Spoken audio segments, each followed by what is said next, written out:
two, one. What's up, everybody? Welcome back to a different podcast. I'm Colin. That's Lou on the other side. How you doing, Lou? I'm doing well. It's 88 and sunny here in Scottsdale, about 2 o'clock, and I'm excited to get the podcast rolling for the second time. Yes, sir. We got wind and overcast here, so I gotta say I'd take the 88 over anything. And I definitely take things being opened up through this COVID thing, everything being closed, and that's a challenge, man. I think it's a challenge for a lot of people moving forward and how we're going to get back to normal life. And, things like gym, work, all of those things are being closed. And I think that's a hard thing for a lot of people. And we're finding out as time goes on that it's more challenging than we originally thought. And I think it's a bigger issue than what we had originally anticipated. Yeah, it'll definitely impact the economy in many untold ways. But one thing I can say is that I had a membership to a gym here in Arizona, and I got charged like 2 weeks into it being permanently closed for the coronavirus. I remember getting that charge, and I emailed them. I was like, "Well, how am I supposed to cancel my membership? Why can you charge me?" Like I tried to cancel over the phone. Nobody's there to answer the phone. And then like a couple days later, I saw on the news that like they are required to do that. They ended up refunding my money. But yeah, having the gyms closed has been interesting, especially with the way people treat fitness on social media and how there's so many wannabe fitness stars out there. And I don't know. I think that a lot of people would be better off sharing actual diet information over whatever workout they think somebody needs to do. Yeah, it's all about the fuel. I mean, we get back to this idea in a primal sense that we need certain fuel for the body. We understand as time goes on, technology gets better, that the fuel that we put into the body is so essential to our well-being, not only physically but mentally. A lot of these foods and different things that have high sugar contents that are just generally not good for you. If it's fake, manipulated in any way, you can have such psychological effects as well as the physical effects. And I think that, like you said, more people should be sharing diet information, sharing things that are better or worse for you and why. And I'm trying to spread the information of why that is. And now I'm no dietitian by any stretch of the imagination, but as you read, as you look into things more, it's very apparent that the fuel for the body is a key building block. And if you look back in time over human history, the better the nutrition and the better the resources of a civilization, the better off they were prospering and moving forward. Yeah, and one thing that are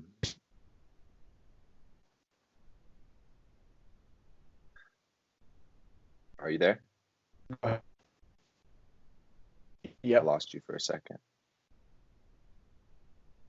Yeah, and one thing that I learned, I was listening to Dr. Rhonda Patrick talk about COVID, and I think anyone that knows anything about science knows that correlation is not causation, but I think a well-educated individual develops their opinion based on some correlations that they see value in.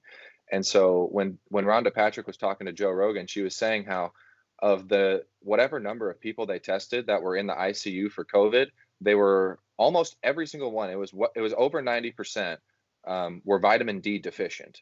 So it means that they didn't have enough vitamin D in their body to basically just be running on at full capacity. So that just weakens the immune system. And I think that the people's general knowledge of vitamins and supplements and diet has been a huge failure in education, where we have, I mean, the number one way that you're most likely to die in our society is from heart issues. And a lot of that comes from diet. I mean, the fast food industry does not care about health. And I think that something needs to change with that, and I think that education would be the start of it. Education is the start of a lot of things, but if we don't address the problems with diet and the amount of farmers that are becoming owned by corporations, I think if we don't address that, then it will become out of our hands sooner rather than later. Yeah, I think so too. And to your point about COVID,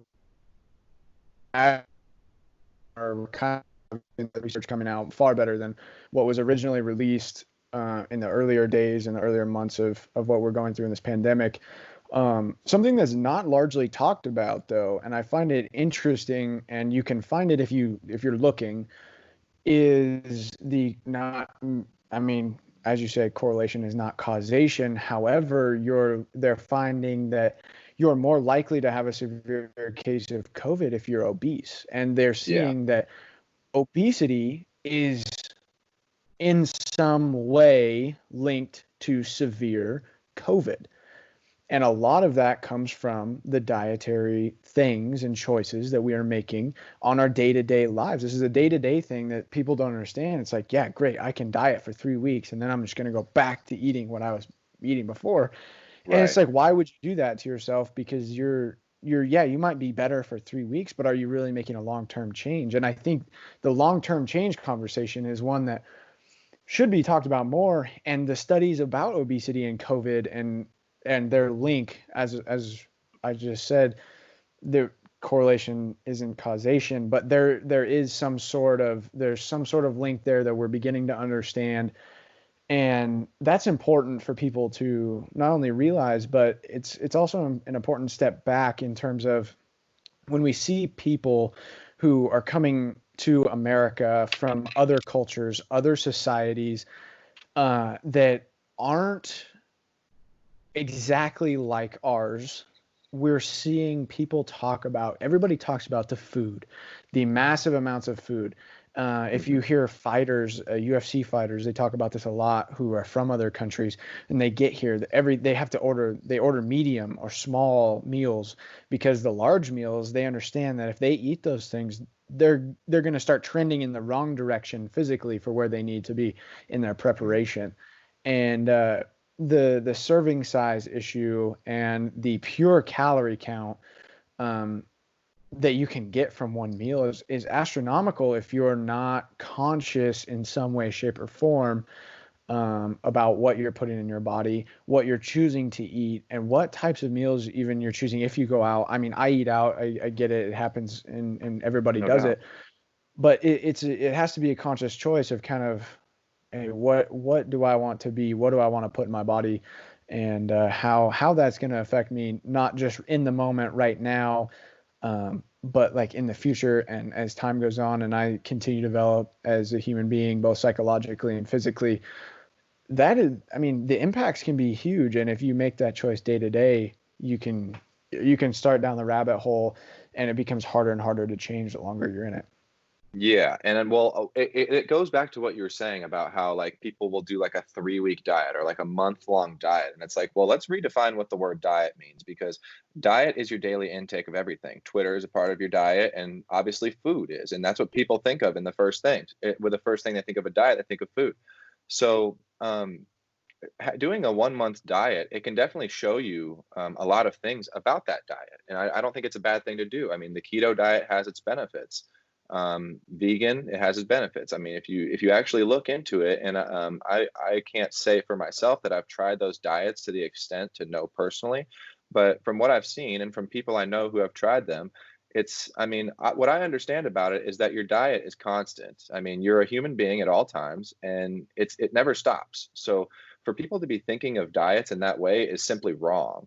And that's, again, a failure in education. People don't even understand that your diet is probably should be a lot higher on everyone's priority list than it is. Hmm. I agree. I agree. And it's something, like I said, it's important that we are making these decisions every single day, Hmm. right? It's like you're in a relationship, right? And you're in a serious relationship. You like the other person. You see a future with them, that sort of thing. After a certain amount of time, that initial draw and desire will diminish to some degree. And then it becomes a choice. Every day, I'm going to choose to be with this person, whoever that may be. I'm going to choose them, and they hopefully will choose me. And it's the same way with this diet and food nutrition thing that we're talking about. It's a daily thing. It's not like you can wake up one day and you're like, oh, no, not really feeling it, so I'm just going to go do whatever I want.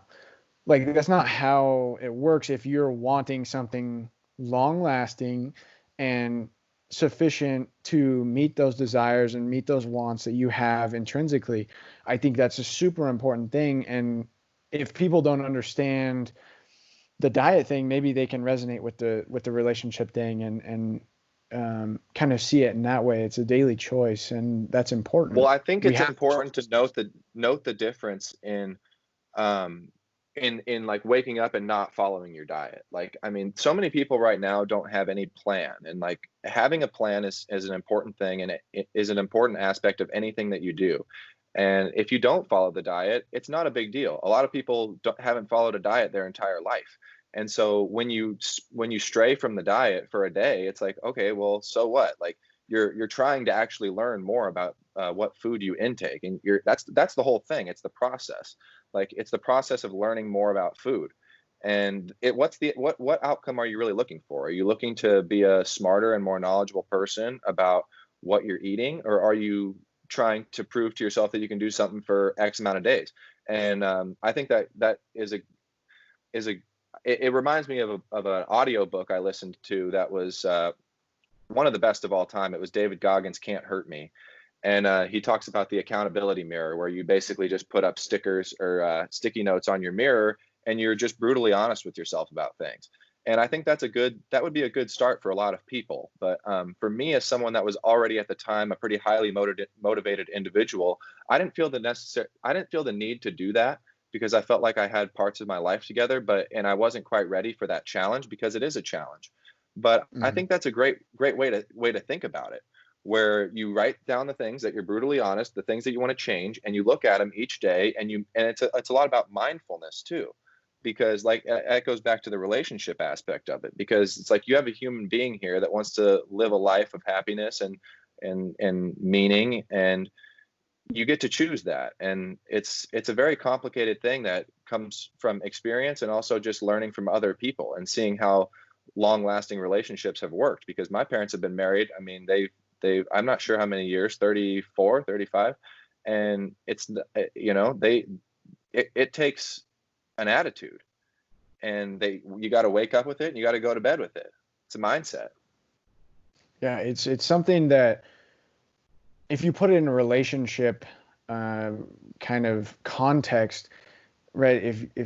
If you slip the one day, then the consequences can be far more dire and immediate. Hmm. And that's why I think it's important to potentially look at this situation in a context of relationships, because with the diet and the food, the consequences are far more delayed. And for, I mean, the majority of cases, right? You see something rare where somebody changes their diet or something and something bad happens, their body just goes into shock, or Hmm. that sort of thing. That's much more immediate, but that's not what I'm talking about. I'm talking about people who are trying to make the change, and they may not see that change in the first week, 2 weeks, 3 weeks, and it's something that the it's far more future oriented than something in a relationship where if you make that mistake, or if you don't wake up with that mentality one day, that could be it. You know what I mean? And Right. so, and in sociology, they look at this in a in a kind of a segue form, into another example.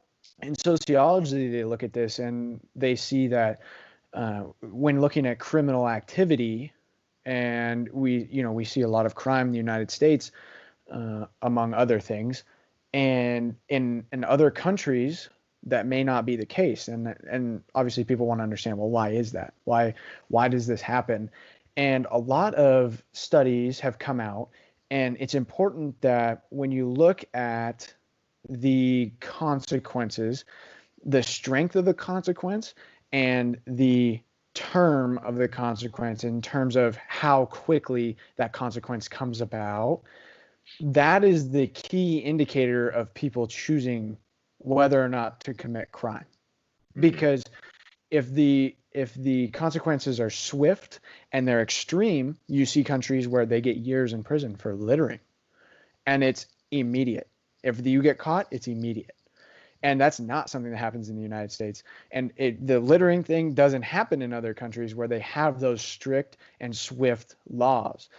Mm-hmm. And in the United States, it's very different because the judicial process in the United States takes months, years, like, and it's not extreme in any way, right? You might get fined $250. And a lot of Mm-hmm. people are like, yeah, well, so, you know what I mean? And so in a way that is important to understand too, because the the likelihood of somebody choosing a good diet doesn't have those swift and extreme consequences in most cases where they're going to see benefits right away. Yeah, so that's very interesting that you say that, because especially with the immediate diet, the immediate consequences of the diet, like the everyone is surprised by the gluten allergy, and like what you said with other countries ties into this perfectly, because when you look at something like a gluten allergy, I think that a lot of people that have the gluten allergy is when they go off of gluten for a long time and then they come back and they eat like a bowl of pasta, and they actually just, it's not that they have a gluten allergy necessarily. Some people do, but some people that kind of exaggerate their gluten allergy, I think it's just they're becoming more aware of what that does to your body. So that immediate effect is like, boom, there it is right there. But some people just, they eat dairy their whole life. They drink milk every day.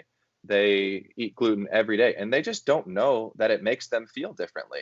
And for me, Mm-hmm. as somebody who used to just be eating constantly as much as I can to try and gain weight without much knowledge of diet, it's pretty obvious to me that some people just don't understand how food makes them feel. And it's crazy because some people, like I've heard several people talk about carnivore diets. And one of my favorite documentary makers, Chris Bell, um, lost a ton of weight just eating meat. He started Mm-hmm. a war on carbs. And it's like, well, he's doing that and nothing too bad seems to be happening to him, you know? So Mm-hmm. it's very interesting, and he's just super aware of how food affects him, and everybody's different. That's the beautiful thing about it, is that if you go and explore it, you try to gain knowledge in that aspect of your being. You figure out what works best for you, and that's the best thing about a diet, is that there's certain ones that work better for certain people, and the immediate effects can be read well, or they can be not read at all. Mm-hmm.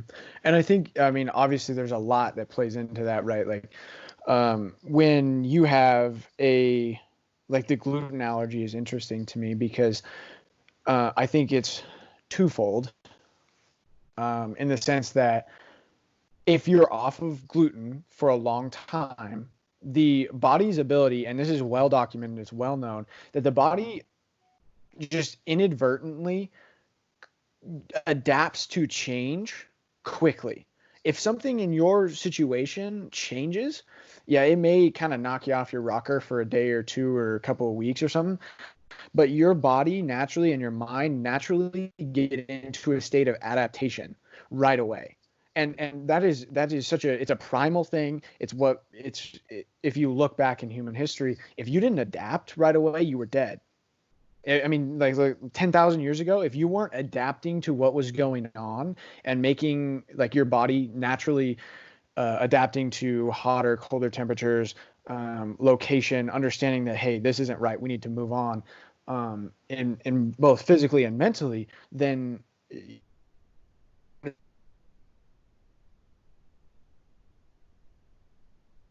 We need to adapt current physically and situation mentally, and then versus you cut out for a gluten. second. Well, okay, so I you need to adapt physically and mentally to keep moving on. Now, in the sense of gluten and these intolerances that we're seeing with people, is if you get off of these things, not having it. So then you, like you said, you see people, they'll go out and they'll be off of gluten for a while. And then they have a big pasta. They just go crazy with the gluten. And then their body goes into shock. Like, whoa, time out. We've been running perfectly fine without this, and now you're gonna Right. enter this into the body. Now it's like hey, wait a second. And the body kind of goes into shock in that form. And I think that's some of the intolerance that we're seeing. And I think the other piece of this puzzle is it's interesting. I've read and seen stories about people who are severe gluten allergy, and they go to another country. Okay, for example, like you go to Mexico, okay, and then they eat something. Obviously, you go to Mexico, you're gonna want to try to immerse yourself in the natural foods and the culture of what is going on. And so, I mean, for example, right, they're gonna go have a taco, right, and Hmm. it's gluten. You got the bread, everything. But the interesting piece is these people who have severe gluten allergies are not necessarily having gluten problems when they eat these foods. And I think Hmm. it's important to know because the difference in something like that is in a lot of places around the world, rather than America, you see uh, people making food by hand, and it's not genetically modified, it's not changed, it's not bleached, it's not any of these things that you see with the food in America. That's I mean, the yields are higher, so they do these things so that the yields are higher, they can get more food, but they lose nutritious value, and they can change the chemical composition of the food by doing those processes. And so it's important to realize that some of these intolerances may be coming from the people who are making it and how the process goes in making that food, as opposed to having it naturally, where we see in these other countries where it's made by hand, it's grown naturally. They're not doing anything special to it, right? And Hmm. so I think that is important to understand, and how the process of food in America can change and create these issues for people and make them feel like they have a gluten allergy. And maybe it's not. Maybe it's a reaction Well, and to when you the talk about, process. yeah, because when you talk about adaptation with the way that we eat food nowadays, it it brings me to the topic of obesity. It's like humans have adapted in so many ways, and so have other animals and such. Where if you look, and I would like to preface this by saying that what I'm not doing here is making fun of anyone that's overweight or obese, because I can understand how it happens. I'm a very naturally skinny individual, and there's not like I there was a time in my life where I ate fast food pretty much 2 or 3 times a day where I still wasn't fat. Like there's a lot of genetic play in it. But one thing that your body is doing when you are Mm-hmm. gaining all of Mm-hmm. this excess fat is your body is telling you how you're telling it to adapt, because your body's Mm-hmm. constantly trying to adapt. So it's like, well, if you're obese, like it's a good thing to, look into that and educate yourself on things like diet. And me as somebody who is I would love to help somebody that's obese if they're wanting to come and learn from me. And I mean, I've learned a lot through my poor eating habits that resulted in things like acne and other negative effects that I can tell some certain foods that I stay away from. I stopped drinking milk. I used to drink chocolate milk at night because of the casein protein it has, the slowest digesting protein Mm-hmm. that you could really easily get without buying just straight up casein protein from a supplement shop. But I noticed I once I stopped doing that, my acne got so much better. And I hope that people take that the right way, and understanding that like your body's just it's a reflection of what you're doing to it, what your mind is telling your body, what you're putting in your body. It's all a reflection. So another thing that goes along with the obesity thing you were talking about is mental health and kind of sifting through emotions, sifting through past experiences, and people turn to food as a comfort And thing. understanding addiction. Understanding addiction, very important, and I absolutely sympathize with these people who are going through these things, and a lot of times they're going through these things behind closed doors. They're going through them in the dark by themselves. And as somebody who at times has been in that situation as well, and trying to understand mental health and trying to understand why you're struggling and making the pieces put together, or trying to put the pieces together in a way that makes sense.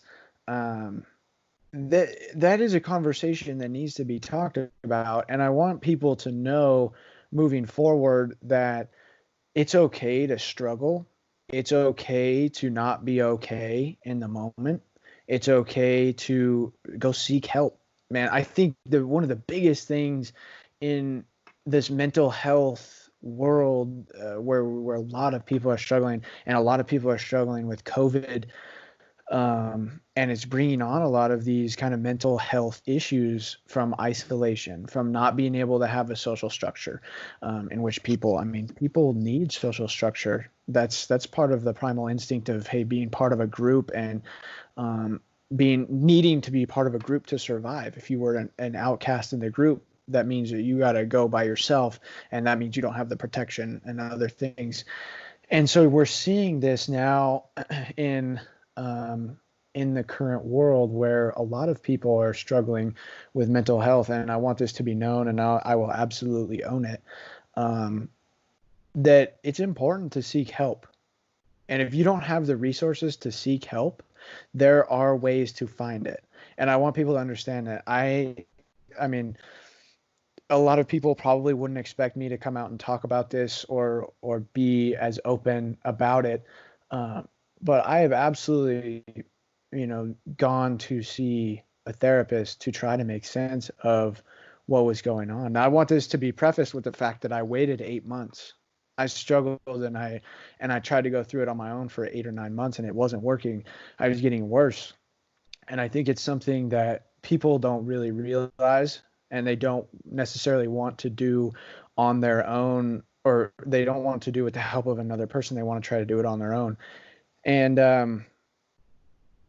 as a person who spent their entire life in athletics, um, didn't really have some of the struggles that I would say just other people have in their day-to-day life. There was You have things a that were team to taken. fall back on.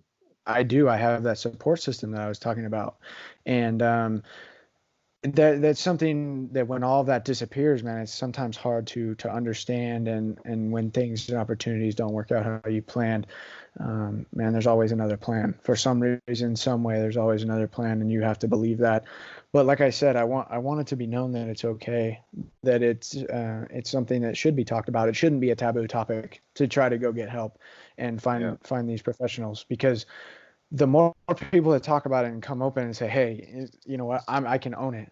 I mean, it might be weird to some people, but I can own it, and I'm more than happy to talk about it. And if people want to reach out and talk to me about it, I'm more than happy to help point people in the right direction, man, and try to get people better, and mentally. And just getting back to the obesity thing, I think it's super important that people take these steps and understand that these things can affect you, and they can affect, again, the mental capacity of where you're at, and the physical, and struggling with addiction and things like that, in terms of the food, alcohol, prescription drugs. I mean, you can go down the line um, of things that you can get addicted to when you're in that mindset. So I think it's important that people talk about it, and like I said, I'll own it 100%, and I'm willing to put myself out there, so that people can understand, and people, know that it's okay to struggle.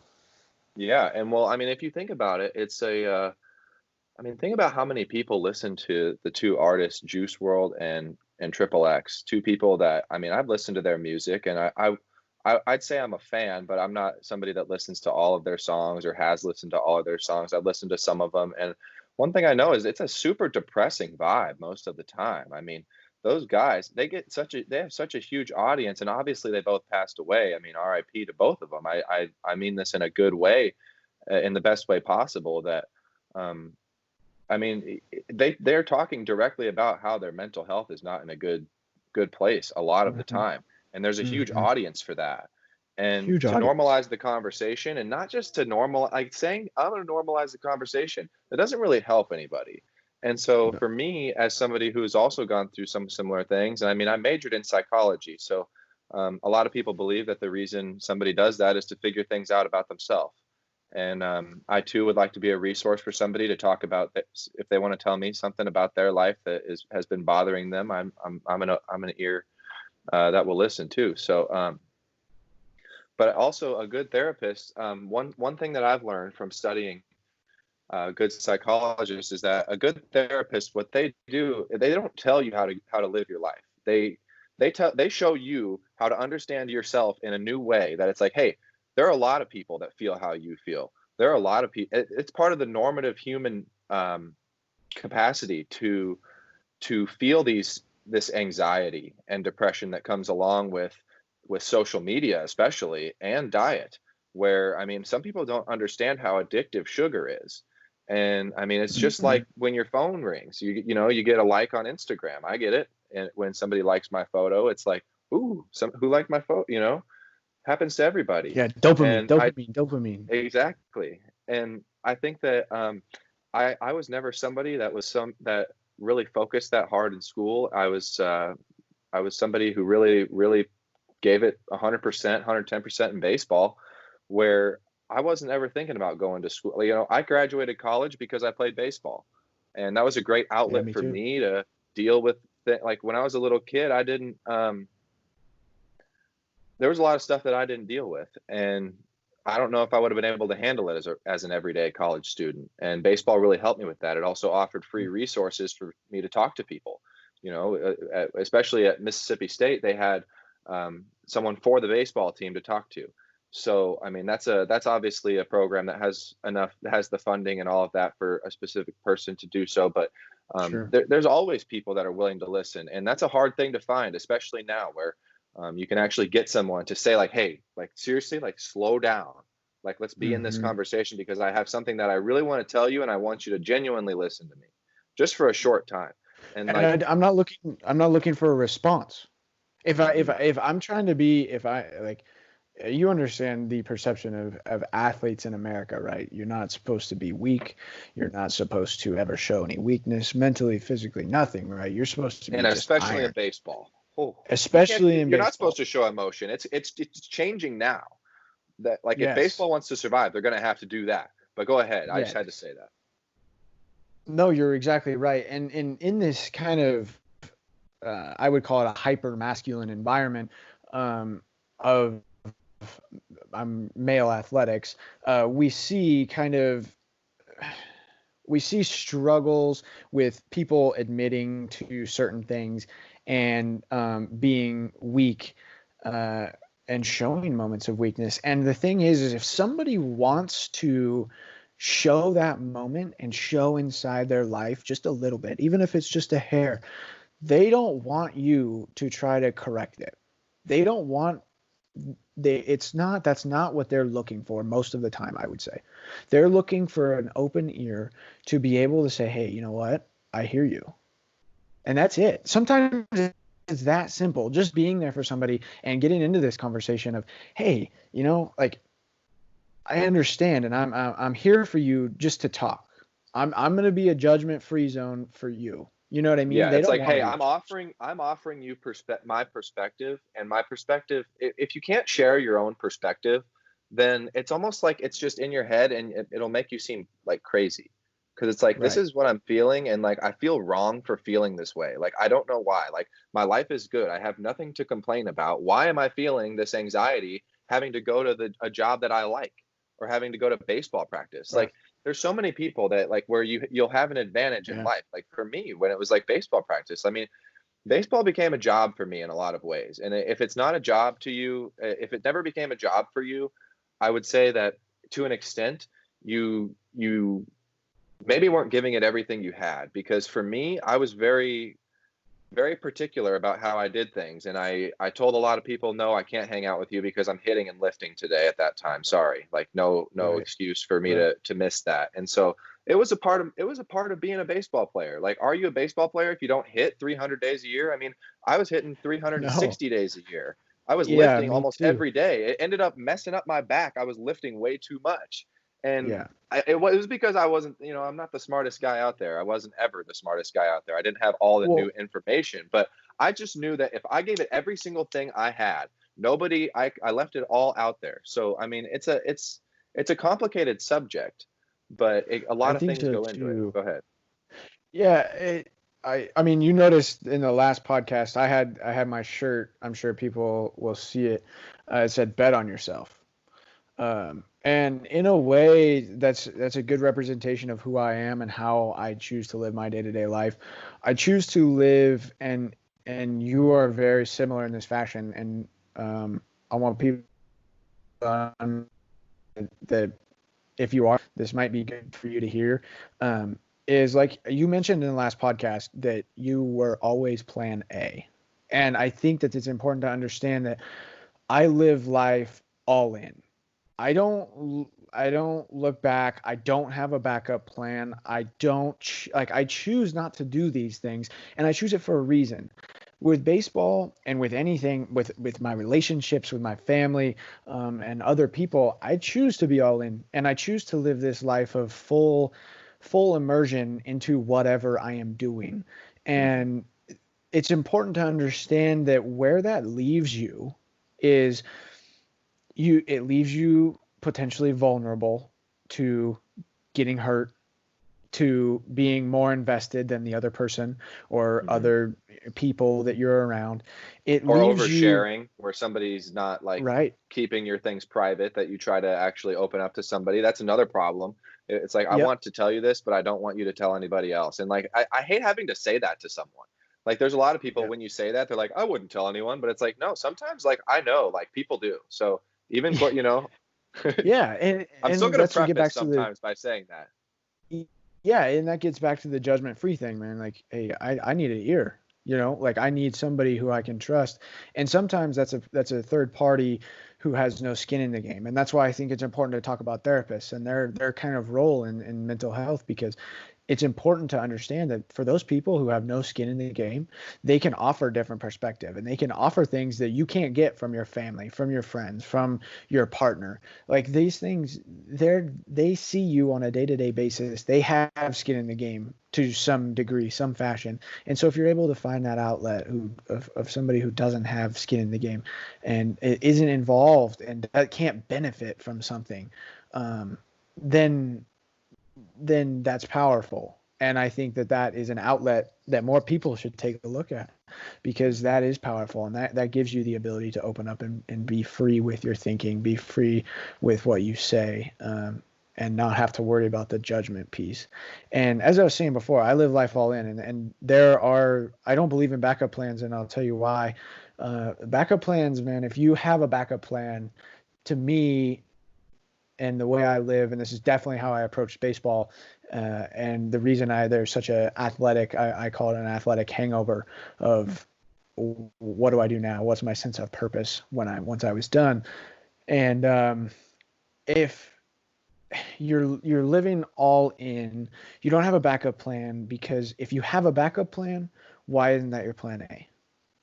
You're taking energy and time away from your plan A by trying to develop a plan B just in case plan A doesn't come out uh, Mhm. how you thought or wanted. And I see there's examples. I was talking with a friend of mine the other day about some of these topics, and he brought up a good point in terms of Marines and how they train, and Navy SEALs and these type of elite warriors that I mean, for all intent and purposes, these are warriors. These guys are the most Closest thing you're going to elite. see to it nowadays. Yeah, exactly. And it's interesting. He was talking about it, and he said the way they kind of design their plans is they have a plan. They have plan A, okay?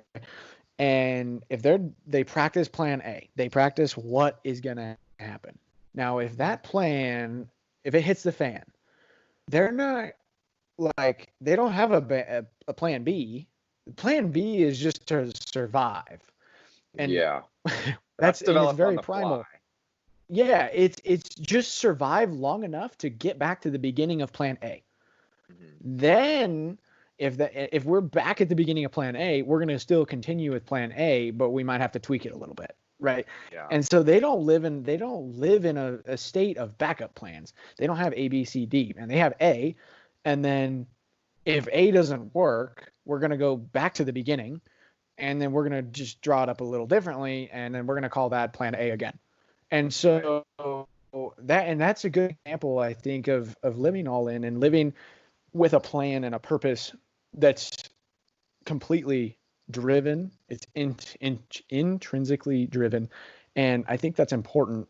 And there's a lot of people, I think, who live that way. I think there's a lot of people who don't, and that's a choice. That neither one is wrong. But it's just how I choose to live my life, and I live in plan A all the time. And it's that's an important conversation in my eyes, because for people who do live in plan A and it doesn't work, like I said, it can leave you kind of like searching for a sense of purpose, and kind of leads you down the mental health struggle, anxiety, depression, and on a search for those things. So all of Yeah, these well, things in my eyes are important. that's kind of a commitment thing too, where I mean, it's like it's just the what does the word commitment mean to you? And Inky Johnson once said, commitment is staying true to what you said long after the mood that you said it in has left. And I think that that applies to plan A and plan B, in the sense that full immersion in plan A, whatever that word is, will actually help your plan B too. So like for me, like I was thinking about doing computer science, fell into psychology a little bit, but I was always interested in it. I didn't lose that part of myself. I had a great teacher in high school, Mr. Dewey, inspired me in psychology in a way that I was like, wow, that was like one of the better classes that I could have possibly taken in my school. And it was Mr. Copeland. Good job as well. Sorry if you end up seeing this, but the lessons that I learned, because for me, my high school coach, he was great at a lot of things, and one thing that he always gave me his honest opinion, and whether or not That's it was important. my opinion, and yeah, and so when I was getting ready to as a 1 year varsity player, he told me, he gave me a brochure for a D3 college, and it was like, well, I didn't really know what a D3 college was. I actually got to play with some D3 players in the Northwoods, and D3 in Wisconsin is not the same thing that you might imagine if you don't know what D3 is. But point is, me ignoring his D3 brochure and walking on at SEC was the best thing I could have done. It was also, it was me betting on myself, but the values and the things I learned from the failures of being a 1 year varsity baseball player, getting redshirted. My second year, I was an All-American. Third year, I was whatever, all conference, whatever. It doesn't matter that much to me.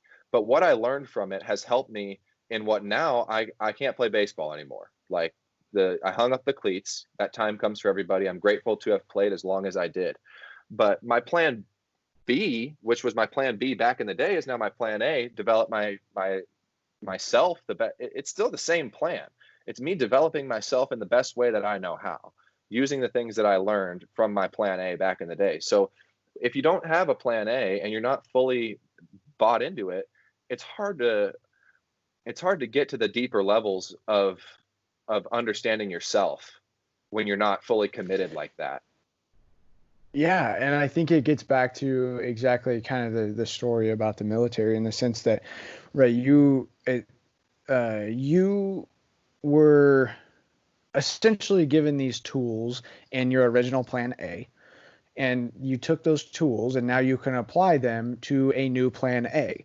And what you learned along the way, when they fail in a mission and have to turn around, survive and get back, is the same thing that you're doing now. And along with myself, in the sense that we are now, okay, they learned something there's guys there's a building there that we didn't know about, XYZ.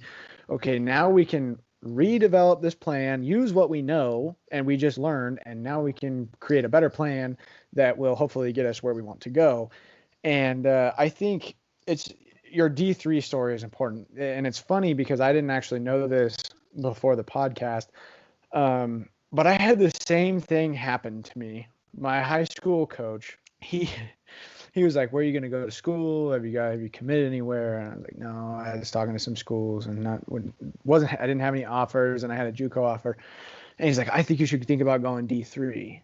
And I was just like, I looked at him and I was like, no, there's no offense to the D3 players, but D3 in Oregon especially is not overly competitive, not as competitive as I wanted to be. Let's put it that way. Mm-hmm. And you I grow up wanted with something. NCAA football where all you see is D1. You grow up with Sports Center. As Yeah, people our age, it's D1, D1, D1. And there were so yeah, many D1 or die kids in my high school. It wasn't even funny.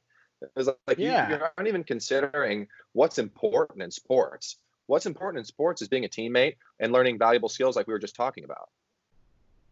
If you can be a valuable yeah. teammate, you belong at a lot of good jobs. Exactly. And so I just think it's funny because I did the same thing. Uh, I walked on at SCC, and again, it was one of those things where I was in the same boat. I bet on myself, and I will continue to do so until I can't bet on myself anymore. But those tools that you learn along the way are extremely valuable and something that a lot of people look over and they're like, God, that was a failure. No, there's no such thing as failure. It's There's no only a such thing as failure if you failure don't if you learn. have the that's exactly what I was just going to say. If you don't have a growth mindset in failure, then yeah, it was a failure. And I'll tell you why it wasn't a failure, because you're not growing. You're not learning anything when you fail. I look at failure, and I've failed a lot. And in baseball, you fail miserably, and you have to be okay with failing. But the thing is you, even if you're failing 70, 75% of the time, you're still pretty good. And so, like, if you're not learning from those failures and you're not taking a different approach and understanding in baseball, right, understanding how a guy's going to approach you at the plate, because you did this last time. This is how he approached you last time. He struck you out on 4 pitches. Okay, well, he might approach me the same way. I'm going to change my plan. And so if you're growing, then it's never a failure. And a lot of people struggle with failing in different things. And man, I think it's so important that just to learn to don't look at things as failures in a negative mindset. And the positive, try to take positives and stay optimistic even when you're failing, and try to learn something along the way. Mm-hmm. Yeah, and I think that that's a worrisome topic for little kids nowadays with the way. I mean, it all is intertwined, but we talked about it before how they're growing up in the social media era, and for us, we grew up in it too. It just was in its primal setting. It was in its infancy. Early. And Yes. kids now, they're really seeing how perfect people are online in quotes, perfect in quotes, perfect people. But like it just makes me worried because I'm someone who, I played a lot of Call of Duty when I was growing up. I played a lot of video games when I was growing up, and that was how I connected with some of my good friends in middle and early high school, before I really bought into baseball fully. And I think that now young boys are a lot of their best friends are made online. Where I mean, I don't know Sure. for fact. It's part speculation, obviously. Um, But you but have to understand there are relationships being built in these interfaces. No matter yeah, what, there are relationships that are being built. yeah. And one thing that I can say, if for especially for people that don't play online games, is that some of the brutal, oh my gosh, like you'll see if you go online to any gamer Instagram or Twitter, you'll see like, oh, it was a Modern Warfare 2 lobby. Some of the stuff said in those lobbies, oh my gosh, Brutal. if anyone said that, they would be getting their butt whooped. Like they were seriously brutal back then. And now like sometimes I'll play a random squad on Fortnite or something, and you hear these little kids and the way they talk to each other. 99% of the time, you're not getting good players. You're getting little kids that are just trying to mess Hey, those around. little And kids it's whoop it's me though. brutal, but yeah, they do, and they're damn good at the game. But some of the things that they say, like sometimes little kids, their self talk is absolutely, it's just discouraging to hear. Where they'll be like, yeah, nobody, like sometimes it'll be like two people won't have a mic, I'll have a mic, and a little kid has a mic and be like, yeah, nobody wants to play with me because I suck at Fortnite. And I'm just like, damn, like this little But kid, that's like all they that put so is much, they that put, hits home for yeah, them. exactly. And they put Fortnite on this pedestal. I mean, Fortnite has been a revolutionary game in countless ways. I saw a girl tweet something a girl I didn't know, and it was like, I wish that girls had an outlet during quarantine to be on for 10 hours where you can just not think about other stuff and you can just hang out with like your boys, in a sense where like girls don't have that. And so True. there's a disconnect with That's a that good point. where yeah, so I mean, I don't know, maybe video games will start being targeted more towards girls, especially with VR.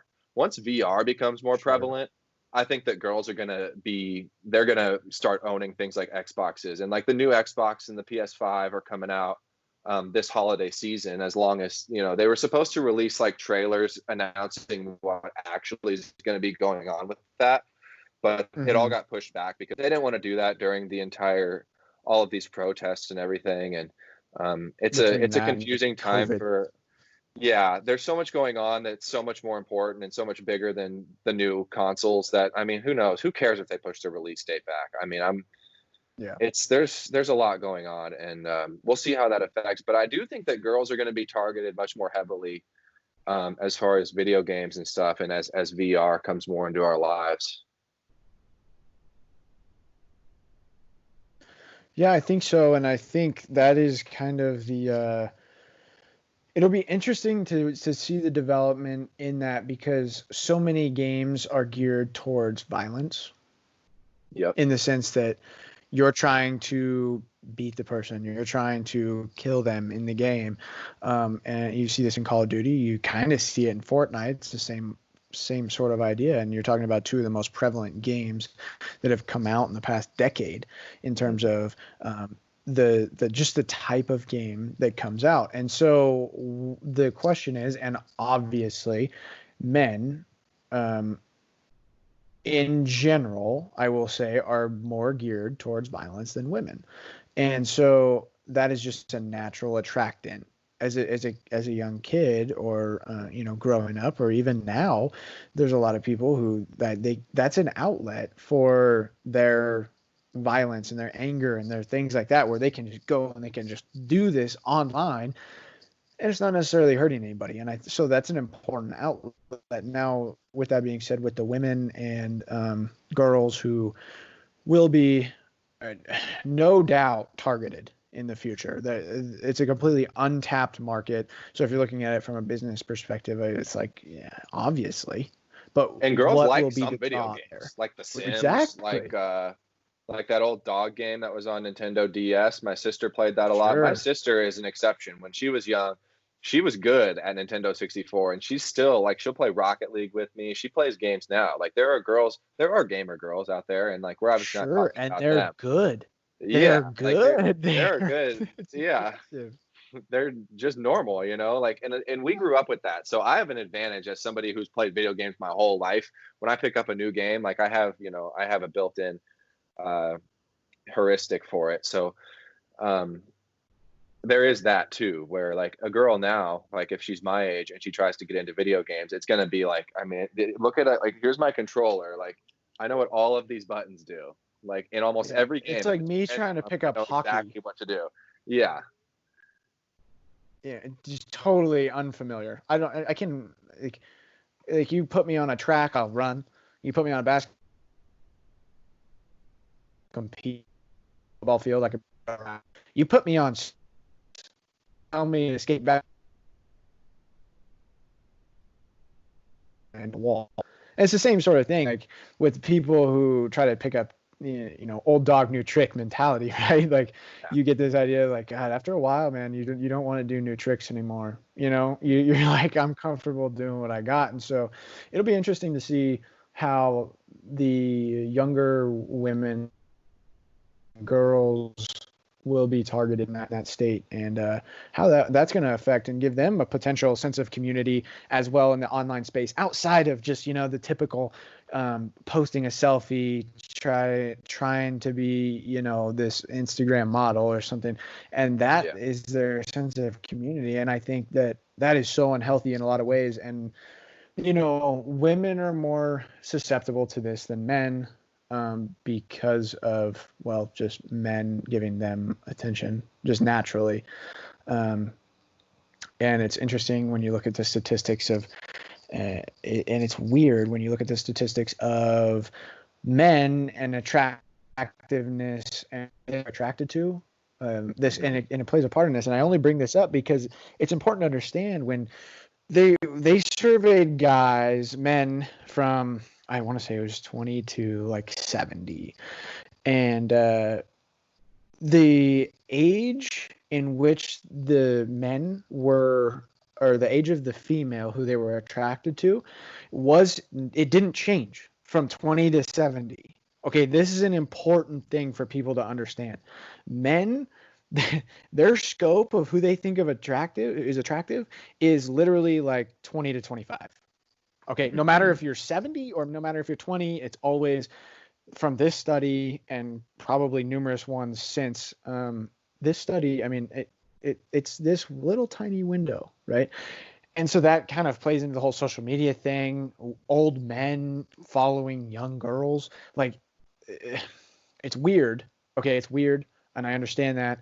But people should know that. People should talk about that and be like, hey, Should understand about this that is about human statistically biology. exactly. And yeah, if you want to go down the biological road, right? Like it's all about. You can look at it from a strictly biological sense in terms of it's all about reproduction. You know, who is viable to reproduce if you're looking at it from a purely biological standpoint, then it makes sense because those are the girls who are most fertile. They're in their prime years, right? That's kind of the age. Yeah. But it's interesting with women, their age and who they think is attractive changes. So it goes up with age. And it follows, it's correlated in the sense of as they get older, they think older men are more attractive. And I think that is interesting. I hadn't And seen that again, personally. That's interesting. yeah, yeah, it is. And when you start looking at these social media statistics, and again, this was something that I really dove into in my studies, and I tried to understand more because I think obviously social media is central to what we're doing as a society in general. So the more you know about these sort of topics, the more educated you can be, and the smarter the choices you can make online. And well, one interesting study that what you talked about made me think of is where these guys where they basically measured the symmetry of their face, and Interesting. the Yes. symmetry of your face is a Yeah. common attractiveness trait that has been shown to have an effect. Well, what they did in the study was they had two guys wear a white T-shirt, and one of them had it was, I don't know exactly what the parameters of the study were, but the point was the guys with the symmetrical face, when girls, they gave them the shirt of the guy with the symmetrical face and the one with the less symmetrical face, and the girls said that the less symmetrical person's shirt smelled more like their brother's shirt than somebody that they are sexually attracted to, which was, yeah. So it wasn't like someone that, it was the person with the symmetrical face. The way their shirt smelled made them more attractive. It's natural, it's a part of human Yeah, biology. And I think it that's is. important to understand when I feel bad telling, like, speaking on what women post on the internet, because it's such an infant thing where Instagram's only been around for so long. But I mean, Yeah. putting things out on Instagram is it's always a little bit unsettling for me personally, because I don't want girls who post things like that to think that I'm shallow for judging them, but I also think personally that there's more to it than that. So, like, I don't know. I think that a lot of people get the wrong idea from girls that post things that show a lot of skin or post workout videos, and I think there's a lot of creeps out there, and a lot of girls, Sure. they get offended by people saying like, "Oh, you shouldn't wear that," and it's like, well, girls post crazy stuff on the internet all the time, and like all the creepy people have access to it, like if they have a public account. And so it's something to think about, and it's something that the more we become, as we become more educated on it, I think that things will get better, and hopefully people will stop being so creepy. And I mean, that's just a hope. There's no Sure. scientific data to back up that people are going to become less creepy. Truthfully, you're in more in control of your own destiny than anybody else is. And so when you subject yourself to certain stimuli, like posting things like that, there are Or even consequences. I, seeking it out in terms of looking for it online. Like if you're looking for that sort of content, like it kind of works the same way. if who's looking for what sort of content? If you have, say, if you have a guy who is looking for content that women are putting out that that just is, you're seeing Is it more and more. sexually I call provocative? it kind of the it's sexually provocative, but I want to kind of steer away from that term because the people, I mean, people, it can be taken a lot of different ways. I'm just talking about people who are trying to have a presence on social media, specifically Instagram with this stuff. Um, it like you have to be careful too of like what you are searching for, and like Yeah. what like you know what I mean? Like not only like it's okay, I think, to put that content out there, but you have to understand the ramifications of that. But it's also important to realize that like you shouldn't subject yourself to just searching for something like that. Hmm. As a searcher, as somebody who's just going to go out and try to follow as many people who are putting out that content, like you gotta try to control that as well, in my Yeah, opinion. and the overwhelming majority of the internet is porn.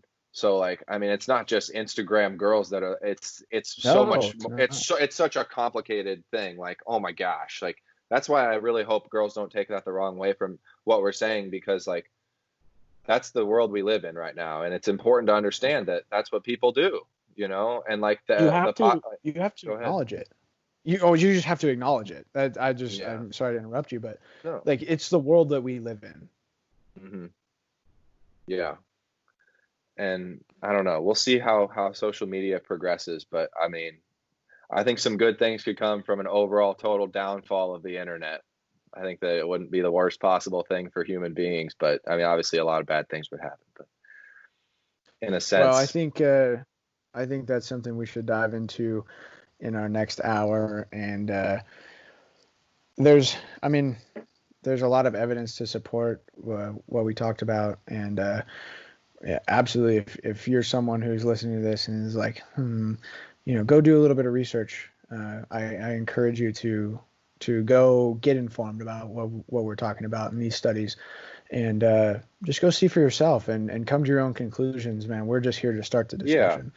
exactly. We're both open to dialogue. We want to hear comments. We want to hear what you guys think, and maybe we have it wrong in some ways, and Sure. that's all. Talk That's to us what about it.